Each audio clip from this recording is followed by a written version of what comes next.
Yeah. Uh-huh. Salute. Hey, look, check this out. This your guy M.E. Drip. We back at it again with another conversation with Drip. So this time, what I want to talk about is 10 things I learned when I was living out in Japan for a couple of years. So we're gonna go ahead and get to it. All right, so the first thing I want to talk about is their currency, the yen rate, right? So one thing y'all should know, I'm not gonna get too political in the detail about the yen. Uh, but the yen rate fluctuates a lot out there. So one day the value of it may go up 3 cents, the value of it may go down 10 cents. It is always consistently shifting daily. So for those who have another currency, when you go to Japan, I think the main currencies they can allow out there is USD and yen. But however, certain places are getting away from USD. You can't just go. It was different when it was like what year was that? 2019, pre-pandemic 2018. You can go out there in certain places, they'll take the US dollar and you can give them dollar and they'll be fine with it. They'll convert it over themselves.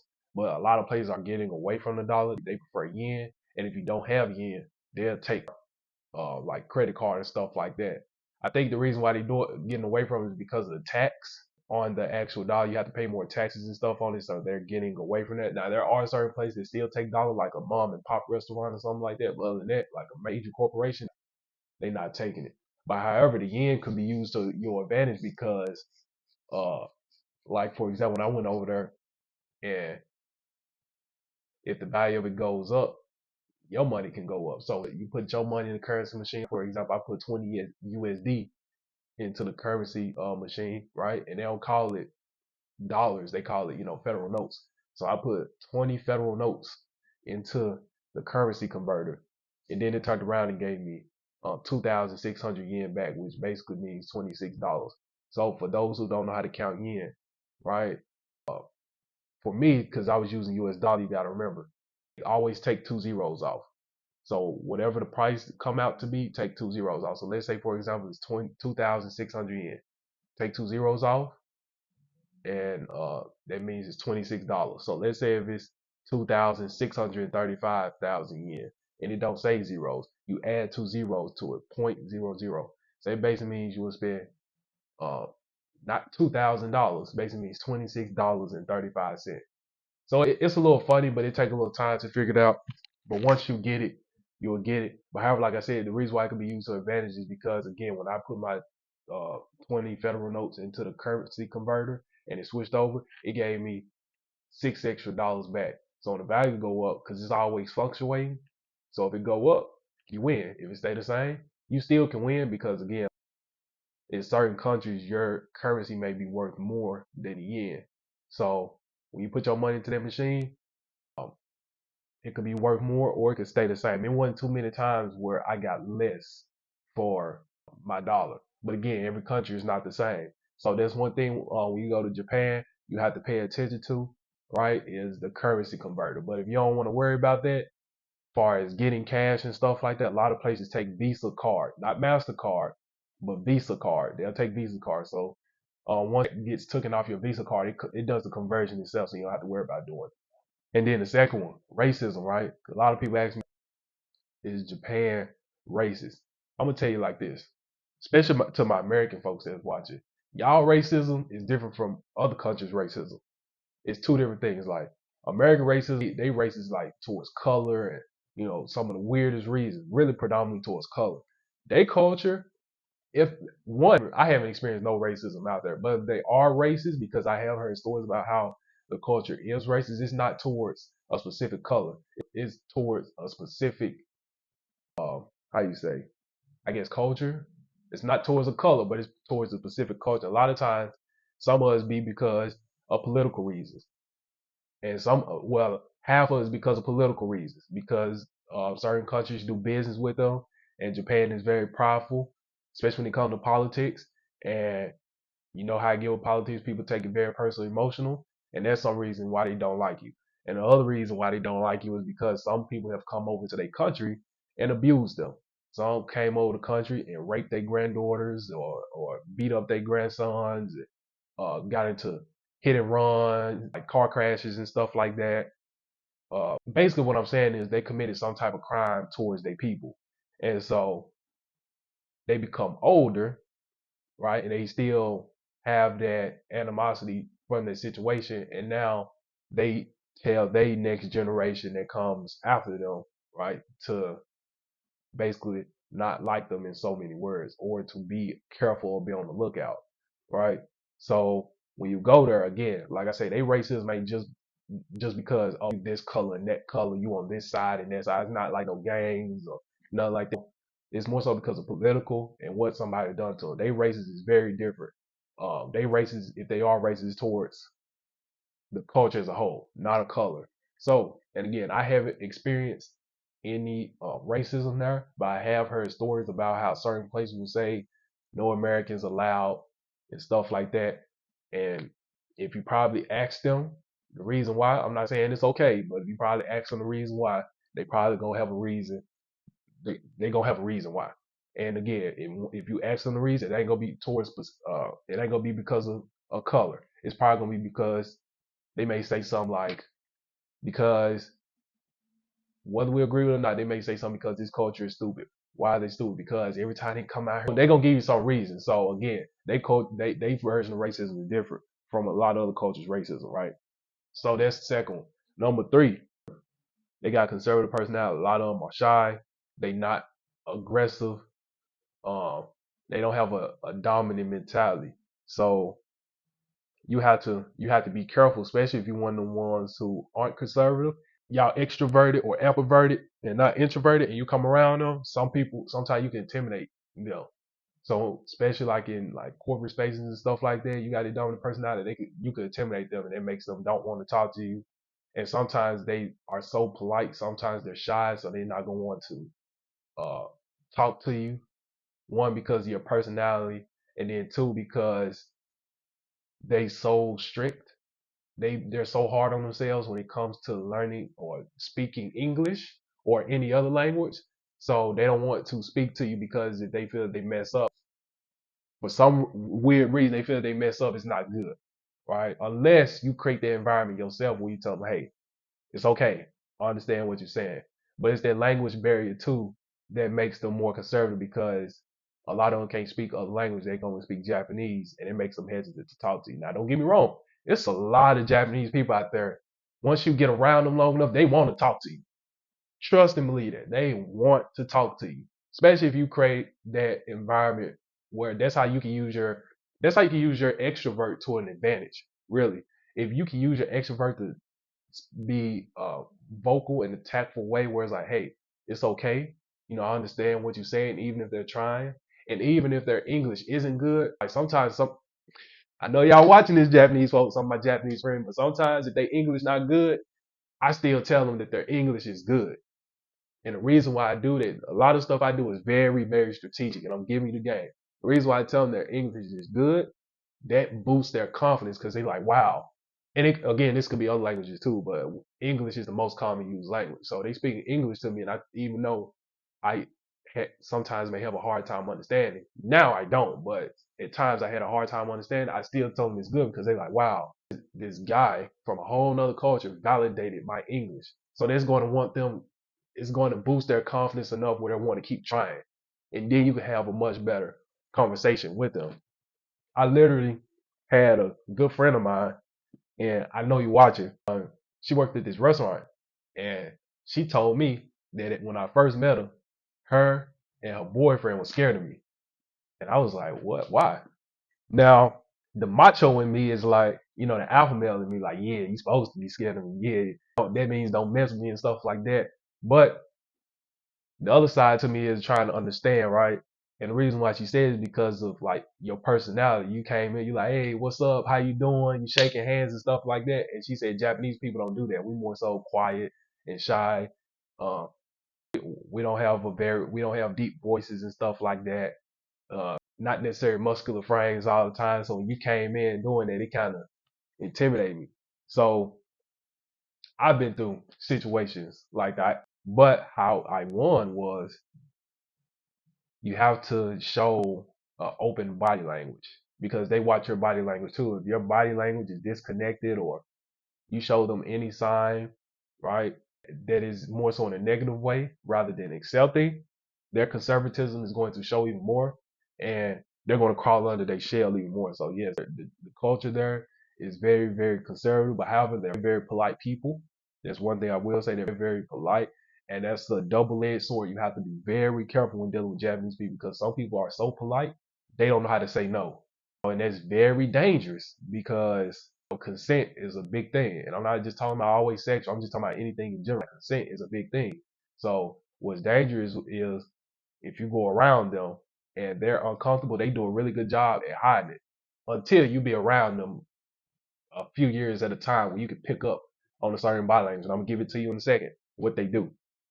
But losing my train of thought. But when you around them, like I said, you have to be careful because it's double-edged sword. The reason why is because they're very good at hiding it. So if you stand in front of them or you keep going around them and they feel uncomfortable, one day they could explode on you and you wouldn't even know it. But the whole entire time you thought it was cool because they kept saying yes to everything. But actuality, they were saying yes on the outside, but crying on the inside. So because they're trained to be so polite and so respectful, which is a good thing, but it's just one of them times where they're human too. So they don't necessarily, again, their conservative personality, they don't know how to always communicate it to another culture the best, right? Because that's their culture. And they're not in our world. We in their world. So they really don't feel they have to adjust to any outside worlds.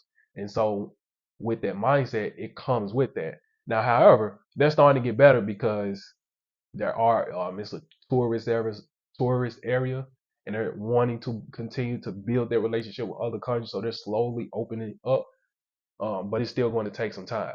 So that conservative personality is good, but it's double-edged sword. You got to watch it. So when you see Japanese and you ask them something, they'll smile at you. Now a lot of times, some cultures when somebody smiles at you, and sometimes in some cases we know it really means yes, or it's a sign of comfortability, right? But just because it's a comfortable, right, they make you feel comfortable doesn't mean it's always a yes. So when you talk to Japanese, they'll do certain things, especially when you know they're uncomfortable. They'll say, yeah, and they'll smile and they'll put their hands back, and or when they're really shy, they do this with their face and they'll smile, or they would, like, if you tell them something, they could be uncomfortable, they'll say hi and they'll smile, which hi means okay. But just because they say okay, it doesn't mean it's okay. So that's just certain things. I'm gonna say another one. They have two ways. I think they have like two ways of saying or yes and no. So like the first one, they'll say and when they do this, say that means yes, and then it's another one where they'll lean back and they'll be like when they do that means no. See, a lot of coaches don't know that, but when you around them long enough, and sometimes you may have to make a few mistakes with someone, you'll pick up on certain stuff like that. So and sometimes some people in the other cultures, they have messed up because they go around, they think it means yes until they really, really express no. And when they really, really express no, you gonna know it. And then sometimes then the other side to it is once they explode or when they express it no, then they not gonna want to come around you.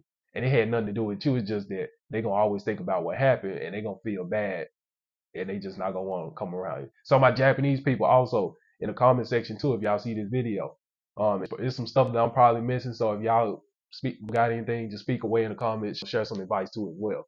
So watch that when it comes to their conservative personality. Also, another thing that helps, especially for the ones who want to live there, make sure you what's it called? Learn the language, learn the law of the land, learn the language. Especially if you plan on investing in the long term, learn the language. Take it serious enough, learn the language. Because what happens is, even if you don't speak good Japanese, like for me, I speak conversational Japanese. My Japanese friends know it, but they respect me so much for it because like I try to learn their language. So what that means is it opens them up to have more conversations with me. Also, if you can, invest in you the Time Kettle earbuds. Man, I've been studying Japanese like for a little minute, so my ears opening up and I can hear certain things what they're saying in the conversation, and it can help me piece the conversation together good enough where I can understand what they're saying even without knowing every Japanese word that they're saying. Invest in the Time Kettle earbuds. Put your $300 to the side, $80 to the side. I prefer you do the 300 because you get more functions with it. And basically, they're artificial intelligent earbuds. And I put one in my ear and then put one in the other ear. And I speak English and it translates Japanese in their ear. Or you can put it on speaker mode and basically you could speak into the earphone and then it would translate out loud in Japanese to them. So that's another way of bridging it together, right? And I prefer using that rather than what you call Google Translate because I don't want to always move the phone back and forth. So that is able to pick up on my conversation at 0.5 seconds. So we can have a much more free form conversation because sometimes the initial conversation may be cool if they have to use Google Translate and stuff like that. But another thing you have to think about is the second, third, and fourth conversation. They're probably not gonna want to have it with you because they don't know the language and they so hard on themselves and they're not gonna want to think every time about making sure the words right. They don't want the stress of having to communicate. And in order for them to not have that stress, they're just not gonna talk to you. So I'm just telling you, you gotta kind of meet them halfway with it. Also, another thing in their culture, right? Just because they conservative doesn't mean they're not prideful. They are some very prideful people, especially when it comes to their traditions. Like when y'all go in Japan, y'all gonna see a lot of statues of the animal. I don't want to butcher it, but y'all can look the animal up. It starts with an S. I forgot what it's called. But they're very spiritual. They believe in their customs and curses. They believe, they believe in saying the whole Ohio gozaimasu and oyasumi, which means good morning, good evening, good afternoon, and good night. Well, good morning, good afternoon, good evening, good night, in that particular order. Then you got some that believe in not having shoes, not walking with the shoes in the house or in some buildings. So as soon as you get in the building, you got to take your shoes off. Another one, in certain places, they want you to put your fist on your hand like this and then bow before you come in and before you leave. So they're a lot of places are very big and prideful when it comes to their culture. So when you go there, make sure you follow the rules and respect their culture. Now they understand that people that's not from the culture, they gon' not know coming around, especially they never seen you before. They're going to correct you. However, they're not going to be assholes or dickheads about it. They're going to actually show you and help you the right way, and they're going to do it with a smile on their face. However, if you consistently come around and just not respect the culture or perceive to not respect the culture, then you're going to have problems. So what? And when I mean have problems, they not gonna tell you that they don't want you around, but when you come in, you will see it in their body language. Like they smile, it gets. Or some people don't want to smile at you and don't want to speak to you. They kind of just keep their distance. You'll feel the energy. So when you go to their culture and when you in certain situations where they really display their culture, just respect it and just acknowledge it and keep it moving. And if not, don't go there. If you don't want to do it, again, it's freedom of choice. Just don't go. Another thing is, right, Okinawa, Japan, right? Not all of Japan, but Okinawa, Japan specifically. Very, very special place.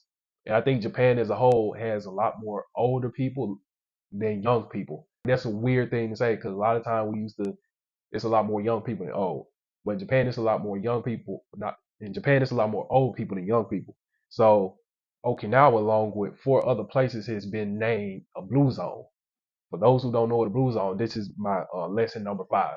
For those who don't know what the blue zone is, basically means the 5 places in the world where there's the people who live the longest. And it's in no particular order. Okinawa, then you got Sardinia, Italy, and then you got Venezuela, Costa Rica, Icaria, Icaria, Greece, and then the other one is Loma Linda, California. Those are the 5 places in the world where people live the longest. Or when I mean live the longest, like they live all the way up to their hundreds. So those are the blue zone. Okinawa is a blue zone. And once you go there, you can see why. Like one thing, which will lead me to my list of things that I've learned there as far as how they able to live to 100. But one thing, you know what? Screw it. I'm gonna get into the list, man. Like the first one is Ikigai, right? Ikigai, right? So it's the reason for being. And basically that means the people in Japan, especially Okinawa, they have a sense of purpose and finding joy in everyday activities that contribute to a longer and healthy life. So I can't say I've experienced some form of ikigai because when you're out there, it's a lot of water. It's not a lot of metropolis going on. It's peaceful at nighttime, peaceful vibes. It's safe, and what they can do, it can really, you can breathe out there because it's not a lot of cars and stuff. It's more people walking to it as well, so you can breathe out there. Or for me, so what that does, it does to your spirit, it does something to your spirit, and it opens you up, and it teaches you how to appreciate the little things because certain parts in Japan have a lot less than other countries, and they still able to make a good time. Like it's people who like they just do. I give you an example. They do like bonfires, right? And it's with natural food, and they'll just sit there and they'll have them little trays in their hand, and they'll just eat them little sushis, them little shrimps and stuff like that, and they'll just have a good time. Something so small as that, right? Doing it with good people, and you ain't got to worry about nobody being aggressive, fighting, or nobody hating each other, and they'll open it up to people that they don't know. Like if you walk up there to them, they probably some of them they may be a little bit on edge at first because they like it's a random person showing up, but especially when you show that you're polite and if you know the language too, they'll let you sit down and they'll talk to you. So yeah, they got various different things where it can really open you up. And they when that does that, you can start having a sense of purpose. It can give you more clarity when you're out there, when you at peace. Man, because that's one Ikagi, I think that's the top of the list, especially for me personally, because it's like having your peace and being safe, or safe as in being free to be yourself, like that's priceless. And then another one is called Moai, MOAI, right? So that basically means like them having social support networks and developing close knit community relationships, right? So basically what that means is it's kind of they kind of do what certain cultures used to do back in the day, right? Everybody in the community know each other. We're just gonna keep it that simple. Everybody in the community know each other. Like when Sunday come in churches, a lot of places in Japan they don't even have churches at these big mega buildings and stuff like that. Now they have churches right in their house. Then afterwards, sometimes you'll break bread in their house, and not as in money. I wish, but I'm talking about as in food. Like you'll sit in there, you take your shoes off, they feed you, then you have church in the house. Some of them, you can come over their house and they'll sit down again, cook food with you, chill with you. Like it's a lot of congregating and socializing going on, and it ain't always you have to go out. But they very big on having social networks, and then they do have social networks where they open it up to other cultures, where they want to learn other cultures, whether it be in church, a building, going out to eat, sightseeing. It like they come in numbers, so that's one thing I will say they do come in numbers. So that's uh Moai, and then you have Hara Hachibu, which is number 3. So this basically means another reason why they're able to live to 100 is they only eat to 80%. So what that means is it's self-explanatory. They dang near probably don't even finish their food when they eat.